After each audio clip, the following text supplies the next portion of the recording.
సమాజానికి మంచి చేసిన ఓ పెద్దాయనకు సన్మాన కార్యక్రమం పెట్టారు. ఆయన చేసిన అభివృద్ధి పనులు, తీసుకొచ్చిన సంస్కరణల గురించి చెబుతూ తెగ పొగిడేశారు. ఇక ఆ తర్వాత ఆయనకు శాలువ కప్పి పూల బొకే ఇస్తే, ఈ పూలతో నేనేం చేసుకుంటాను, అరడజను అరటిపళ్ళు తెచ్చి ఉంటే 3 పూట్ల కడుపు నింపుకునేవాడిని కదరా అని అన్నారాయన. దీంతో అక్కడున్న వారంతా షాక్ అయిపోయారు. స్వాతంత్ర ఉద్యమకారుడిగా, ముఖ్యమంత్రిగా సేవలు అందించిన ఈ మహానుభావుడు ఇంత పేదరికంలో కొట్టుమిట్టాడుతున్నాడా అని అంతా బాధపడ్డారు.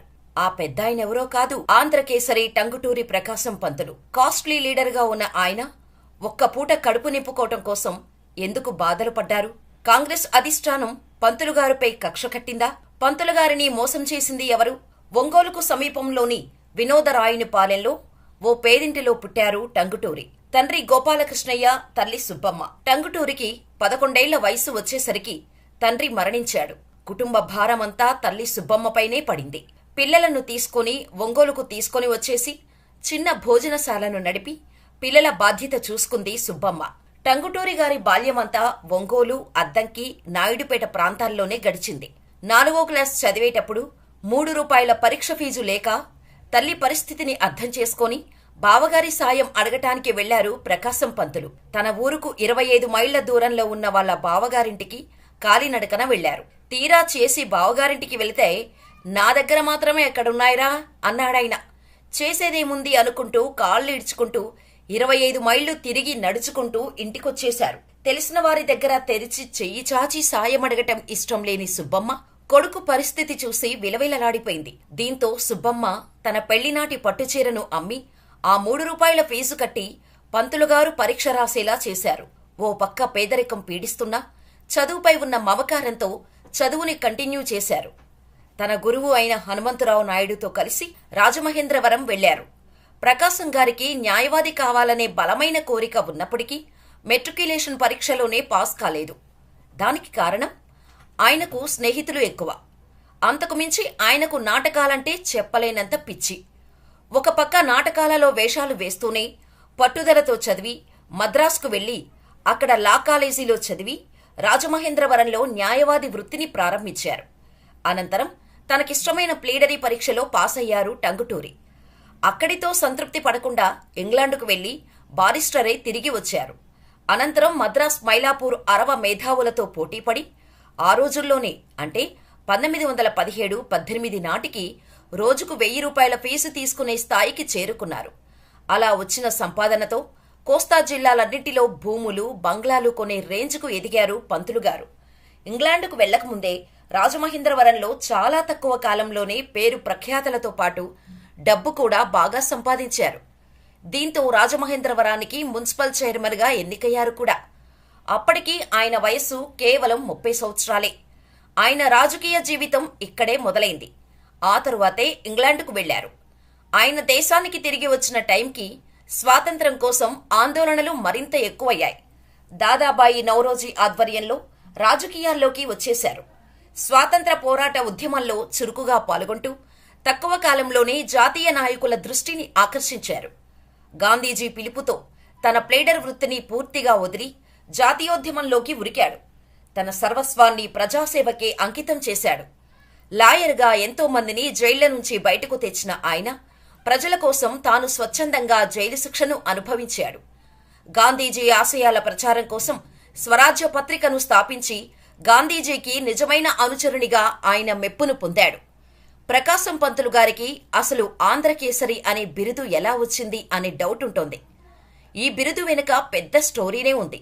సైమన్ కమిషన్ ఏర్పాటు చేసిన రోజులవి. అప్పుడే బ్రిటిషర్స్ సైమన్ కమిషన్ భారతదేశానికి వచ్చింది. అప్పటి కాంగ్రెస్ నేతలు సైమన్ కమిషన్లో భారతీయులు లేరు అంటూ కమిషన్ రాకను వ్యతిరేకిస్తూ ఆందోళనకు పిలుపునిచ్చారు. జాతీయ నాయకుల పిలుపుతో ప్రజలంతా నల్లజెండాలతో సైమన్ కమిషన్కు వ్యతిరేకంగా రోడ్లపైకి వచ్చి సైమన్ గో బ్యాక్ అంటూ నినాదాలు చేశారు. అలా మద్రాస్కి వచ్చిన సైమన్ కమిషన్ను అడ్డుకునేందుకు వచ్చిన ఆందోళనకారులను పోలీసులు అడ్డగించారు. పరిస్థితి అదుపు తప్పటంతో పోలీసులు కాల్పులు జరిపారు. ఈ ఘటనలో ఓ యువకుడు అక్కడికక్కడే చనిపోయాడు. ఆ యువకుడి మృతదేహాన్ని తీసుకోవటానికి ప్రజలు ముందుకు వస్తున్నారు. ఎవరైనా ముందుకు వస్తే కాల్చిపడేస్తాం అంటూ పోలీసులు హెచ్చరించారు. అప్పుడే ప్రకాశం పంతులు గారు ముందుకు వెళ్లి తన షర్టు బటన్స్ తీసి గుండెను చూపించి గుండుతో ముందు నన్ను కాల్చండి అని పోలీసులకు సవాల్ చేశారు. దీంతో ప్రకాశం గారికి ఆయన అనుచరులకు పోలీసులు దారి ఇచ్చారు. ఈ ఘటన తర్వాత నుంచే ఆంధ్రకేసరి అని పిలవటం మొదలుపెట్టారు. 1941లో గాంధీ మొదలుపెట్టిన సత్యాగ్రహ దీక్షలో దక్షిణ భారత్ నుంచి పాల్గొన్న మొట్టమొదటి వ్యక్తి ప్రకాశం పంతులు గారే. 1942లో క్విట్ ఇండియా ఉద్యమంలో పాల్గొన్నందుకు ప్రకాశం పంతులు గారిని 3 ఏళ్లు జైలులో వేశారు బ్రిటిషర్స్. 1945లో జైలు నుండి విడుదలైన తర్వాత దక్షిణ భారతదేశంలో పర్యటించి ప్రజల కష్టాలను దగ్గర నుంచి తెలుసుకున్నారు. దీంతో 1946లో మద్రాస్ ప్రెసిడెన్సీకి జరిగిన ఎన్నికలలో ప్రకాశం గారు ముఖ్యమంత్రి అయ్యారు. తమిళుడు అయినప్పటికీ ప్రకాశం పంతులు గారికి కామరాజు గారు సపోర్ట్ చేయటంతో ఆ ఎన్నికలలో ప్రకాశం పంతులు గారు గెలిచారు. అప్పుడు పంతులు గారికి పోటీగా నిలబడి ఓటమి పాలైంది రాజాజీ గారు. కానీ ఆ ప్రభుత్వం 11 నెలలు మాత్రమే పనిచేసి ఓడిపోయింది. అయితే గాంధీజీ కొందరి చెప్పుడు మాటలు విని ప్రకాశం పంతులు గారిని తప్పుబట్టారు. అయినా సరే ఏమాత్రం వెనకడుగు వేయలేదు టంగుటూరి. కాంగ్రెస్లో ఉండి కాంప్రమైజ్ కాలేక ఆ పార్టీని వీడి ప్రజా పార్టీని స్థాపించి ప్రచారం చేసినప్పటికీ ఆయన మళ్లీ అధికారంలోకి రాలేకపోయారు. ఇక ఈ టైంలోనే 1952లో పొట్టి శ్రీరాములు ప్రత్యేక ఆంధ్ర రాష్ట్ర కోసం ఆమరణ నిరాహార దీక్ష చేస్తున్న సమయంలో వారికి మద్దతుగా ప్రకాశం పంతులు ఉద్యమంలో పాల్గొన్నారు. భాష ఆధారంగా రాష్ట్రాలను ఏర్పాటు చేసినప్పుడు తెలుగులో మాట్లాడే వారికి ప్రత్యేక రాష్ట్రం ఎందుకు ఇవ్వరు అని నెహ్రూ ముందుకు రూపాయి నోటు విసిరి, చూడండి ఈ రూపాయి నోటులో 1 రూపాయి అని తెలుగులో రాసి ఉంది, మాకు ప్రత్యేక రాష్ట్రం ఎందుకు ఇవ్వరు అని నిలదీశారు. అయినా సరే భారత సర్కారు ఆంధ్ర రాష్ట్రం గురించి ఆలోచించలేదు. దీంతో పొట్టి శ్రీరాములు ఆమరణ నిరాహార దీక్షను కొనసాగించారు. అలా పొట్టి శ్రీరాములు గారి ఆత్మార్పణం తర్వాత 1953 అక్టోబర్లో ప్రత్యేక ఆంధ్ర రాష్ట్రం ఏర్పడింది. ఆంధ్రులకు ప్రత్యేక రాష్ట్రం కోసం పోరాటం చేసి తీర్మానం చేయించి కర్నూలు రాజధానిగా రాష్ట్రాన్ని సాధించి నెహ్రూ గారి కోరిక మేరకు ప్రకాశం పంతులు గారు మొదటి ముఖ్యమంత్రిగా బాధ్యతలు చేపట్టారు. ఇలా ముఖ్యమంత్రి అవ్వగానే అలా కృష్ణా బ్యారేజీ నిర్మాణం చేపట్టారు ప్రకాశం పంతులు. అటు తిరుపతిలో శ్రీ వెంకటేశ్వర విశ్వవిద్యాలయాన్ని ప్రారంభించారు. అయితే కాంగ్రెస్ నుంచి బయటకు వచ్చేయడంతో ప్రకాశం పంతులుపై అప్పటి నేతలకు పీకల దాకా కోపమున్నా ఎక్కడా బయటకు చూపించేవారు కాదు. ఆయన ముఖ్యమంత్రిగా పనిచేయడం ఇష్టం లేక ఆ విషయాన్ని ధైర్యంగా చెప్పి ప్రకాశం పంతులు గారికి వ్యతిరేకంగా గళం విప్పే ధైర్యం లేక నెహ్రూ గారికి పంతులు గారిపై చాడీలు చెప్పటం మొదలుపెట్టారు. చాడీలు చెప్పే గ్యాంగ్లో మొదటి వరుసలో సి రాజగోపాలాచారి మొదట ఉండేవారు. ఎందుకంటే ఎన్నికలలో ప్రకాశం పంతులు తనను ఓడించారన్న కసి ఉండేది. దీంతో రాజాజీ చెప్పే పితూరీలతో జవహర్లాల్ నెహ్రూ ప్రకాశం మీద కోపం పెంచుకున్నారు. అలా దురాశపరుల మూలంగానూ శాసనసభ స్పీకర్ తెలివి తక్కువతనం కారణంగానూ ఒకే ఒక్క సీటు తేడాతో 1953 అక్టోబర్లో ఏర్పడిన ఆంధ్ర రాష్ట్ర తొలి మంత్రివర్గం నవంబర్ 1954 నాటికి కుప్పకూలిపోయింది. టంగుటూరి ప్రకాశంపై అవిశ్వాస తీర్మానం నెగ్గింది. అది కుట్రపూరితంగా నెగ్గించిన తీర్మానమని అందరికీ తెలుసు. అయినా సరే ప్రకాశం పంతులు తన రాజీనామా సమర్పించి పదవి నుండి తప్పుకోవడంతో రాష్ట్రపతి పాలన వచ్చింది. ప్రకాశం పంతులని తిరిగి కాంగ్రెస్ పార్టీలోకి తెచ్చి తన ఆధీనంలో పనిచేయించాలన్నది నెహ్రూ పట్టుదల. కానీ అందుకు ప్రకాశంలోని ఆత్మాభిమానం అంగీకరించలేదు.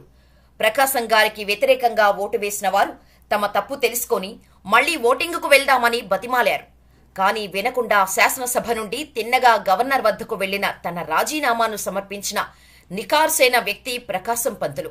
ఆ తర్వాత ప్రజా పార్టీ, కాంగ్రెస్ పార్టీలు కలిసి తిరిగి ఎన్నికల్లో మళ్లీ గెలిచాయి. ప్రజలంతా మళ్లీ ప్రకాశం గారే ముఖ్యమంత్రి కావాలని అనుకున్నారు. కానీ కాంగ్రెస్ అధిష్టానం మాత్రం అందుకు ఒప్పుకోలేదు. అప్పటి కాంగ్రెస్ అధ్యక్షులు చేబర్, లాల్ బహదూర్ శాస్త్రి స్వయంగా విజయవాడ వచ్చి ప్రకాశం పంతులు ముఖ్యమంత్రి కాకుండా చేయాల్సిన అన్ని పనులు చేశారు. కాంగ్రెస్ తనకు వ్యతిరేకంగా పనిచేస్తుందని తెలిసినా సరే ప్రజలు మద్దతు ఉంటే సీఎం అవుతాం, లేదంటే లేదు అన్న ఒకే ఒక ధీమాతో విజయవాడ మండు టెండలో నెత్తిన తడిగుడ్డ వేసుకుని పక్కనే ఉన్న పల్లెటూరికి వెళ్లారు. అప్పటికి ఆయన వయస్సు 83 ఏళ్లు. ఆ ఎండలోనే తిరిగి వచ్చి గెస్ట్ హౌస్లో నిద్రపోతే కాంగ్రెస్ అధిష్టానం మాత్రం ఆయన పెద్దవారయ్యారు కదా అన్న సాకు చూపించి పక్కన పెట్టేయటానికి కుయుక్తులు పన్నారు. ప్రకాశం పంతులు గారి స్థానంలో గోపాలరెడ్డి గారిని ముఖ్యమంత్రిగా ప్రకటించారు.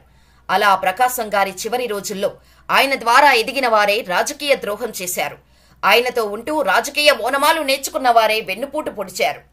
1955లో మధ్యంతర ఎన్నికలు వచ్చినప్పటికీ ప్రకాశం గారు ప్రత్యక్ష రాజకీయాలకు గుడ్ బై చెప్పేశారు. ఇక 1956 నవంబర్ 1న హైదరాబాద్ విలీనంతో ఆంధ్రప్రదేశ్ అవతరణ జరిగింది. ప్రకాశం గారి ముఖ్య అనుచరుడైన నీలం సంజీవరెడ్డి గారు ముఖ్యమంత్రి అయ్యారు. ఆయన వెన్నంటే ఉన్నవారు పదవుల కోసం వెన్నుపోటు పొడిచినా ఏనాడు అధికారం కోసం పాకులాడలేదు. రాజకీయాలకు దూరమైనా ప్రజలకు మాత్రం దూరం కాలేదు ప్రకాశం గారు. అలా 1957 మేలో 85 సంవత్సరాల వయసులో వడదెబ్బకు మరణించిన ఇద్దరి ముసలివారి కుటుంబాలను పరామర్శించేందుకు వెళ్లి అదే వడదెబ్బకు గురై ఆస్పత్రి పాలయ్యారు.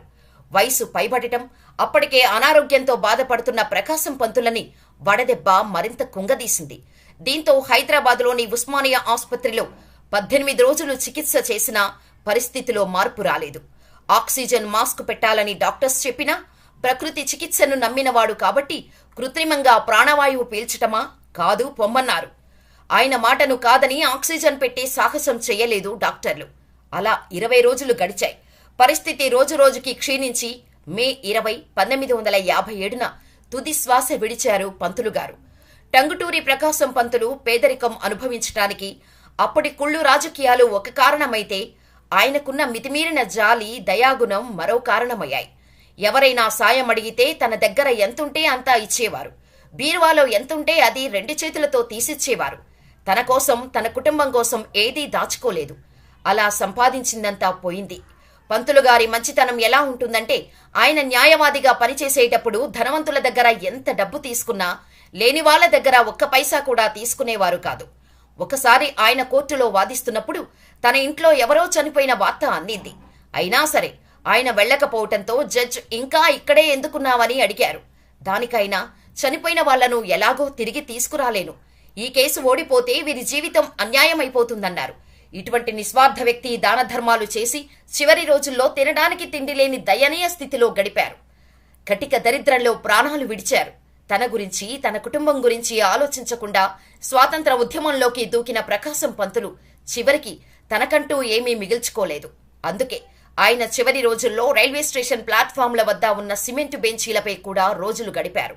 ఆయనే కాని తన గురించి ఆలోచించుకొని ఉంటే ఆయన లైఫ్ మరొకలా ఉండేదేమో. మంచి తప్ప కుళ్ళు కుతంత్రాలు తెలియని ఇటువంటి మహానుభావుడు చివరి రోజుల్లో ఆకలికి అల్లాడిపోవటం నిజంగా దురదృష్టకరం.